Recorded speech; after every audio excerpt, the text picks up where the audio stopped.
CFF presents 1% Better, a podcast about CrossFit, nutrition, coaching, mindset, and community. Join us as we embark in casual conversation to shed light on what life is like within these black and yellow walls. With episodes coming at you every Monday, you can follow along with Coach Whitney and Taryn as we talk shop about all things CFF. All right, episode 54. Almost said 55. We're in this big discussion about what episode we were on. And there might have been a musical Video to accompany it. We'll post it in the comments. Yeah. Episode 54. Today we're talking about walking the walk, or walking the talk, rather. Attempting to. We always say attempting to. That, and it's one thing to be a coach and have all this knowledge and sort of the solution for our clients, but then it's another story to be able to apply that to yourself. We both have struggled with this. Yeah. On and off, right? Yeah. And different parts of what it all entails also, too. Which I think our members can relate to because they struggle and go through those ebbs and flows on and off kind of stuff too. So it's the same for us. Right, because we're all human beings. We are. And you actually took the words right out of my mouth. I'm probably going to say this 5 or 10 times. Life ebbs and flows. Yeah, because you've said it to me 5 or 10 times. Too many maybe. And that's where I get it from. I feel like it's a frequent conversation we have though. Mm-hmm. Both with the clients and both between ourselves and with our coaching staff. Just everyone, again, because we're all human beings. But there's lots of value in that journey. Like, I'm not even going to call it a struggle. I'm going to call it a journey because there is no failing at it. It's like life ebbs and flows. So it's going to pull you in different directions at different times in different ways. And I think that having an understanding of your mental capacity and when you can push and pull back will really kind of help you understand there's no failing at it, right? There's strength times and there's weakness times, and that's okay. They can all be worked through. And sort of what expectations you set as well. Also important. I'm on my soapbox already. You haven't even asked a question. I know. I'm just letting you go. I'm just going to treat this as my own therapy session. So you just go, I'll listen. Continue on. Well, so let's talk about this. Walking the walk or walking the talk. I gotta stop saying it. It's walking the talk, right? Because it's one thing to say it. It's another to do it. So client comes to us. I am struggling with XYZ. Cool. Here is the prescription on how we change that, right? I'm going to give you these tools. I'm going to give you that guidance, and I'm going to hold you accountable to help propel you in a path that will help you make change, right? Or improve the situation that you're on. And that, I find that part really easy, mm-hmm. Because you're a coach in that instance, right? And all I have to do is talk at that part. But when you turn the tables the other way, we don't always have somebody there to help guide us and hold us accountable. How many times have you had a client come to you and you're talking about nutrition and they say to you, oh, I know how to do this, right? Mm-hmm. So it's tough for us to sit here and be like, I don't know how to do something because we have the tools and the knowledge, mm-hmm. which is not the problem that our clients have either.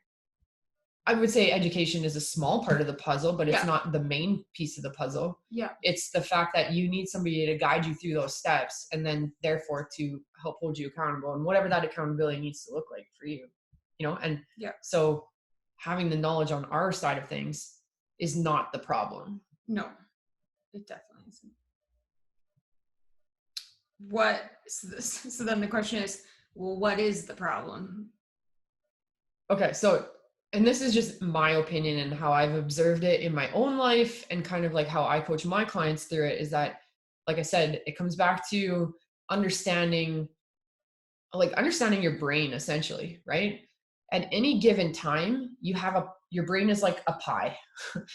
And it's divided into different pieces of that pie based on what's going on in your life at that given moment, right? Mm-hmm. And so those pieces of that pie will change, like what kind of pie they are, right? Oh boy. But like, and also the division of that pie will change too. You know, something may be requiring a lot of time, effort, and attention, and it will take up a majority of that pie, which doesn't leave a lot left on the other side to allocate to the other resources that are, or the other aspects of your life that are calling for resources, Mm-hmm. you know? Mm-hmm. So, and I think what we struggle as human beings is we want that pie to be perfectly divided at all times, at all areas in our life, all the time. Mm-hmm. And that's just not the way it works. Mm-hmm. And so even if we do understand that the divisions differ at various times, I think the next piece of understanding needs to be your expectations at that point, Mm-hmm. right? So if you can't give enough mental space to the one thing that you want to, because you have these other things that are pulling your time, effort, and attention, like you have one of two options. You can change your situation, so change the division of those pieces of the puzzle, or what it's going towards, or change your expectation. Mm-hmm. Right? Well, and I think like a real life example, and I think for both of us, is like finding time to work out. Yeah.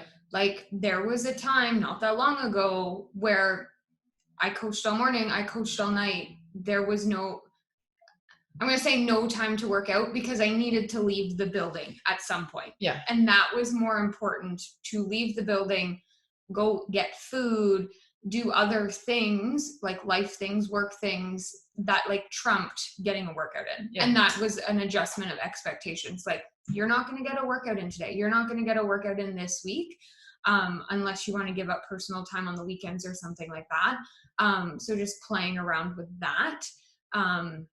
Yeah, it's hard. And I kind of almost, I struggle using that, and not to take away from the importance of like why you're using that as an example, because I can relate and have been there and am there. And I almost hate using it as an example because like the outside world perceives it as, oh, it should be really easy for you to get a workout in because you own a gym. And like, no, it's actually quite the opposite. Because you spend so much time here, thinking about spending that extra hour in here, even though you're doing something for yourself, like it's just the fact that like I'm in here for another hour, so it actually takes the joy out of it. Mm-hmm. So changing your expectations in that realm, like that's actually a really difficult thing to do when you're in that state of mind, or that like that's how your life is ebbing and flowing right now. So walking the talk in that instance means like change your expectations. So maybe it means that you remove yourself from the building and you go and get a dog walk in, because this is going to be the thing that's better for you, is contributing to the things that you need to do for yourself, is getting a low dose of fitness in, you know, at minimum dosage requirement type of deal, but is also serving you more beneficially than slugging through an hour that is. Well, and for me, ultimately adding more stress. Yeah, exactly. And then doing the opposite of what a workout should do. It's not a stress relieving thing. And now becomes something that I'm forcing myself to do when I know I can benefit from leaving and doing other things. Yeah. Like it's a tough one. I always kind of laugh when like people say that to me. Oh, it should be easy for you. Like, you own a gym. You're so lucky. That's the words that I hate. You're so lucky. Like, yeah, I'm lucky for all the things that I get to immerse my life in, and the people that I get to cross my paths and all that stuff. But like, when it comes to stuff like this, like I have just a heart of as time as you do, trying to put this into my life, you know? Yeah. And I think going off of that statement, I find myself once in a while, and not like in a bad way, but just like watching these people all have their successes, and you're like, okay, so why can't I do it? Like it comes back to, I know all these things, but why can't I like get my workouts in, be on top of my nutrition and my sleep and all of that stuff? But then like I stop myself and it's like, well, duh, you're their coach. You are the reason, part of the reason. I don't take all the credit for it, why they're so successful. Like they have sought out help and a coach. Like this is what we preach. They are doing that exact thing. So it comes back to, and we just talked about this the other day, like coaches need coaches. Like it's one of those things too. And all different types of coaches. Yes. Right? Yeah. I have no shame in admitting that. Oh, I actually just had an NSI with somebody the other day, and we were talking about nutrition coaches. And I was like, I have coaches for every piece of my life right now. Like that's just the way it is, because even though I know all these things, it's still not going to make me do them. Yeah. And I think that's a tough thing to like wrap your head around. Some people have a struggle asking for help, right? And so they think that having to reach out and find a coach is a moment of weakness. Like, oh, I'm not good enough at this to be able to do it on my own. But that's not at all what it's about, right? Like you seek out help because for whatever reason, not for whatever reason, like I'm giving you the reason, like you just don't have the mental capacity to devote to the effort that it requires, right? So if this is a piece where you want to direct your attention, it's okay to ask for help, you know, like that's why that help is there. That's why these people exist. That's why these solutions exist. It's just get out of your own ego and ask for help, basically. So what other areas do you struggle with when it comes to walking the talk? Is that what it is? Now I'm afraid to say it. Or do you, or have you struggled with in the past? Because you've been at this a lot longer. Like you think about it in a timely, like how your life ebbs and flows or whatever, right? So like when you talk workout specifically, like when I think back a couple of years, the first 6 or 7 years of the existence of CFF was me competing. So naturally the business lacked, right? So because I was putting in 6 hours a day working out instead of 6 hours a day into actual CEO business ownership things, right? And so as your life ebbs and flows and my priorities change, now I struggle to get my workout in most days. But as a result, I'm putting a lot of time and effort into the business, and you see good things happen there. The most obvious probably struggle is nutrition. I mean, I feel like that is the most obvious one for most people.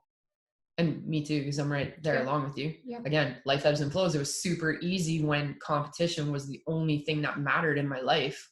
Because that was a requirement. Yeah. It was like I slept, drank, recovered, worked out, and like managed my minimal stress that I had. And that was about it. And now it's like quite an opposite end of the spectrum. You know, the business, my other personal kind of goals and stuff take up such a large piece of the pie that nutrition piece had become really, really small. And I feel like you throw COVID into there, COVID occupied at least like half that pie, you know, and the things that COVID brought along with it and the lockdown, et cetera, et cetera. So that piece of the pie got even smaller, or like the availability of what you could allocate those resources that were left to was like super strained. And nutrition was probably the smallest slice, if it even made the list most days. It doesn't mean that like we don't know what we're doing. I absolutely can give you the solution. And it doesn't make me less of a person because I can sit here and tell you these things and then I'll go home and have a glass of wine. You know, it doesn't make me less of a person. It just means that like, hey, I have my struggles too, and I got to work through my own shit before I can.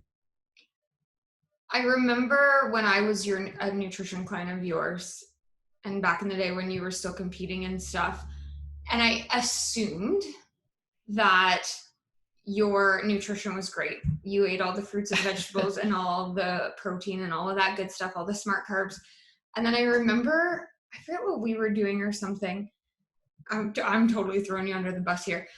We were going for a dog walk and then we went back to your house or something, and we ate candy. And I was like, oh my God, Taryn eats candy. I didn't think Taryn ate candy. And it was like, you are now a human being because you're eating candy. Or I ran into you getting like ice cream or something. I was like, hey, she's human. And I think there is like that element that makes us more relatable when we are open about the fact that we struggle with our nutrition and we struggle with our workouts and we struggle with our mindset and stuff like that. So before we even recorded this, it's like, okay, we got to be like vulnerable and say like, we have tough times too, because we're human beings.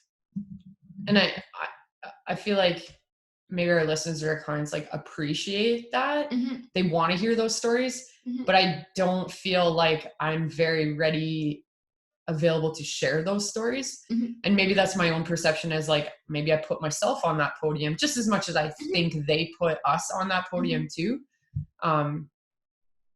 You know, because they probably have the same misconceptions also. Maybe not so much because, you know, I've been pretty open about like trying to chase my alcohol habit and things like that, but yeah.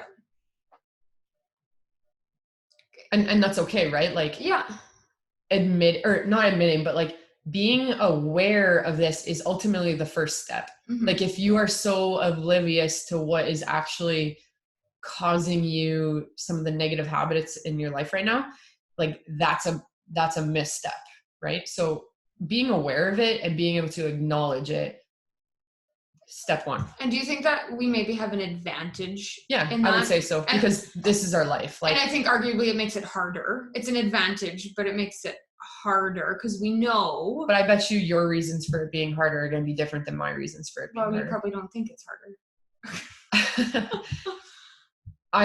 It's harder to me because acceptance is harder. I feel the social pressure of it, as in like I own a gym, so I need to look a certain way, even though that I know that is not true.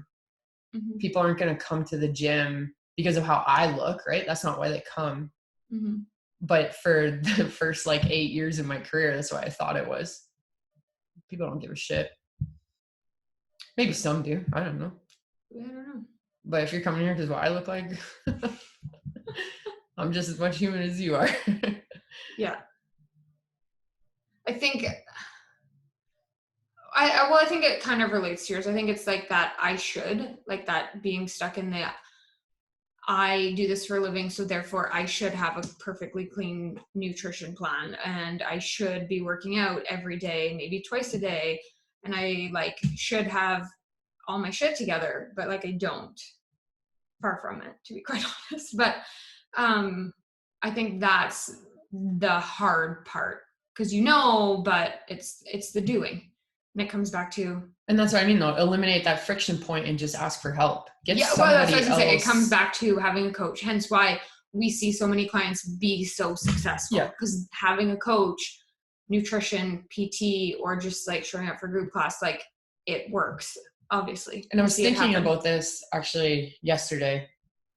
It was like, at some point you just stop playing victim, you know. It's like at some point it becomes, okay, this is enough. Like you change your verbiage from, oh, I can't do this because XYZ is happening to me, into, despite XYZ, I'm going to accomplish this, right? And at some point you just decide to stop being a victim about your circumstances.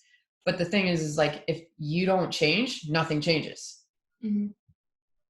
Or at least attempt to change. Like I'm gonna put the emphasis on attempt to change, because even the things that can be achieved by attempting are still better than not setting out at all, right? So whatever it needs to look like for you in whatever realm of that, at least acknowledging it and asking for help and attempting to make that change, whether you're successful or not, is still better than not doing it at all.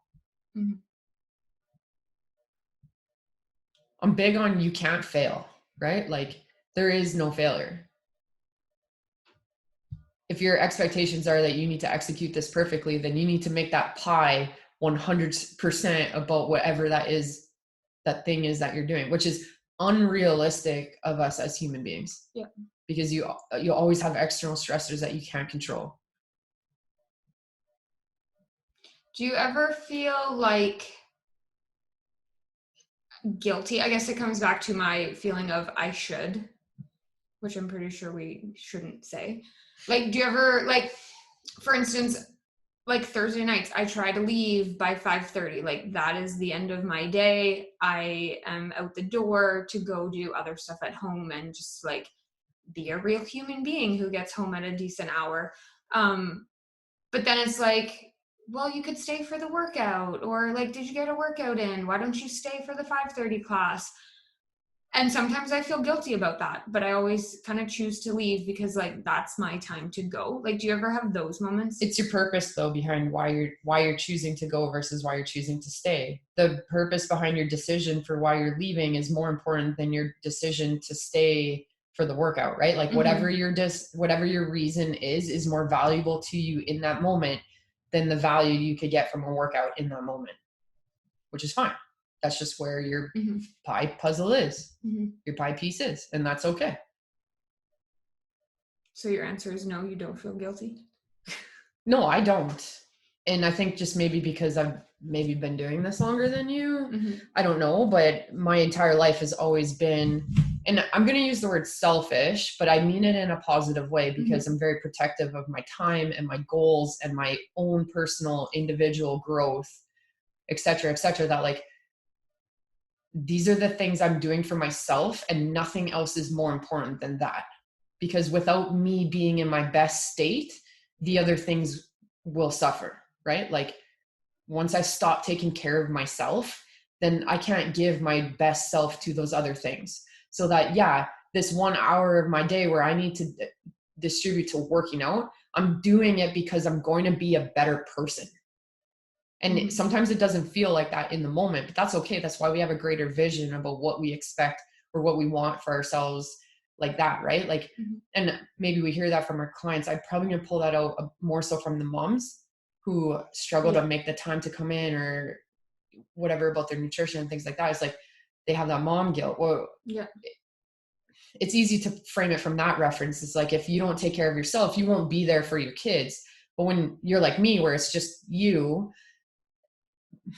the substitution for kids is my own personal goals or my health or my own just being, right? Like I know that when I don't sleep, I don't eat well, I don't take care of myself, I don't get that hour with the dog to just separate myself from the stress of the job or whatever, like I'm a brutal human being to be around and I don't want to be that. So I'm aware about that enough about myself to know that. So therefore, and it's taken practice. It's not something that you can just flip a switch and get right into. But, you know, I know that I'm going to do this group class because it's going to make me feel better when I leave so that I can go home and be a better wife or whatever it might be, for example. But I've always been that way, that like I have these goals for the CrossFit Games and it's funny, maybe I'm going to share too much information here. Mark might kill me, but one of the very first things we discussed was like, if we're going to do this, here's where my priorities lay, 1, 2, 3. And like CrossFit Games was 1, business was 2, and family was 3. And that was just the way I was at the time. And he was good with that. This would work because he could meet my expectations there. So he just let me chip my way through that like, I ate, slept, recovered, and did all that shit because CrossFit Games was number 1. And I don't feel guilty about that because that's like, your life ebbs and flows. There will be a time in my life where family will be number 1, but at that time in my life, it wasn't. And that's okay. Like I'm aware of that. I accept that. So I don't feel guilty for that because you have somebody there that's in that particular instance, for example. But even still, like I don't know, maybe that was a long drawn out answer, but no, that makes sense. People denote being selfish as a negative thing, but I coin it more as protective. So no, I don't feel guilty. It takes practice, which you and I have talked about before too. Yeah. And I mean, that's an expectation thing, and that can go for anything. We set out on a nutrition journey and we expect it to be easy and flawless and just flip the switch and things start happening and there's no friction points along the way or nothing. And like perfect world, ideal world, but like it never happens like that. No matter what you interchange nutrition program with, right? Like learning a new skill, learning how to protect your time, like et cetera, it takes practice. But if you can, I think that's one thing that would help you or our clients or whoever, not you specifically, but like help people understand the awareness of what that pie looks like and then compare it to their expectations. Right? I can't decide if like I'm trying to picture this pie in my head. If it's like a pie chart, like I'm a visual Mine's a person, or if it's like blueberry a pie. piece of pie. Like I've been thinking of a blueberry one the whole time. I Have don't you? even like blueberry pie, but that's just what it is in my head right now. Like all blueberry pie? Yeah, Just like- different sizes of slices? Yeah. You're not going to mix and match flavors? No. Well, I mean, it depends what's happening. All of a sudden, What other flavor would you add in? like cherry, like if some super big stress came along and was like, oh, you got in a car accident and now you don't have a car, so you got to figure out finances and rides and things like that. Okay, so now half this pie is like a cherry. Do you like cherry pie? I think I so. feel like you'd make it a kind of pie that you didn't like. It's just pie. Piece You of- already told everybody you eat candy, so you might as well tell everyone I like pie. Well, I didn't know that how much to what extent you liked pie. I know Mark It's likes sugar. pie I a like lot. sugar. Mm. That's the thing. Blueberry pie though. I did not have you pegged for a I blueberry. feel like we pie should person. bake a pie after this. We probably could. Sorry, side note. I just had to ask because I have like a pie chart in my head. Any other things you've learned along the way while trying to walk the talk? That's a very vague question. Any pieces of advice? Like if you could like kind of sum up You need walking to the talk, what would you say? you need to understand what that pie looks like. You need to understand your expectations, and you need to be able to adapt those expectations, right? Like the expectations you might set when you first set out, they need to be able to be flexible and change as your environment changes, I think is an important one. I think that's a step that people struggle with too.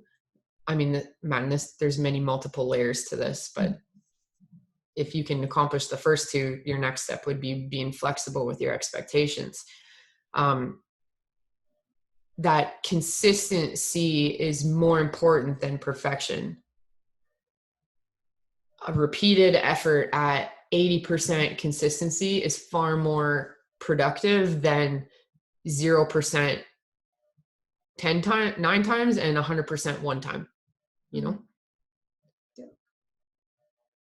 Repeated efforts.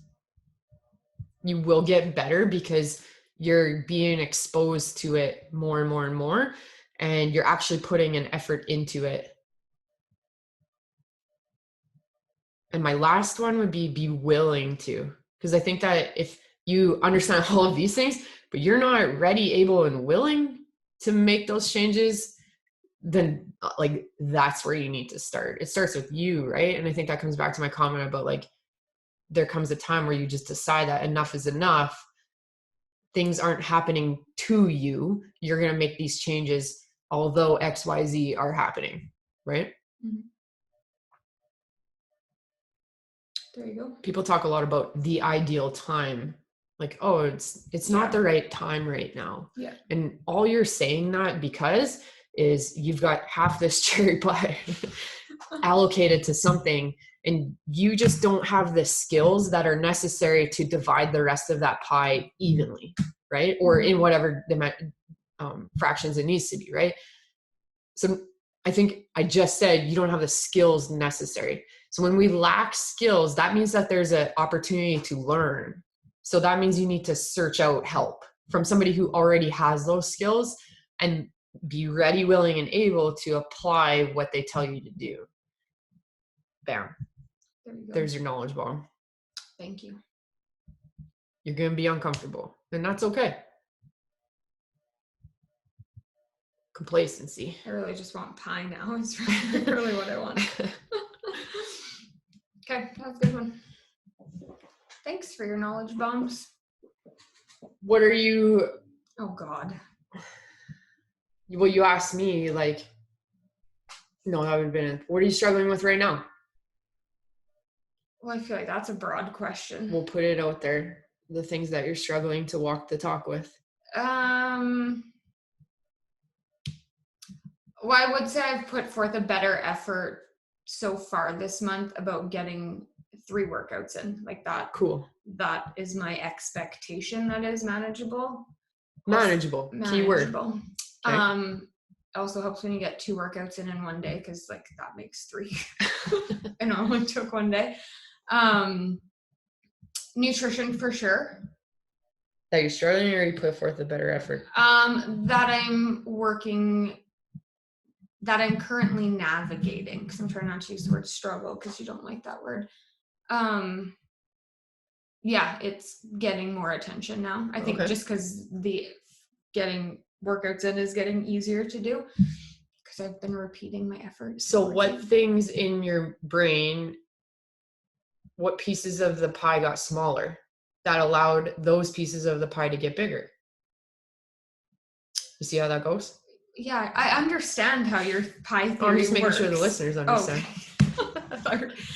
Can't tell if you're talking to me directly this whole hour or to the listeners. I think more time being available made it easier to get workouts in, which was one thing that was missing. And then I think having a better handle on that and being more consistent leads more time for nutrition in my pie world. Yeah, and then I think, again, just finding more time is something I struggle with for myself, for personal things. Is a practice, right? Mm-hmm. Yeah. Yeah. Cool. There. Let it all out. Walk the talk. And I know that like all of our coaches struggle with this, right? Like their struggles might look a little bit different from ours because we have management layer duties that we respond to.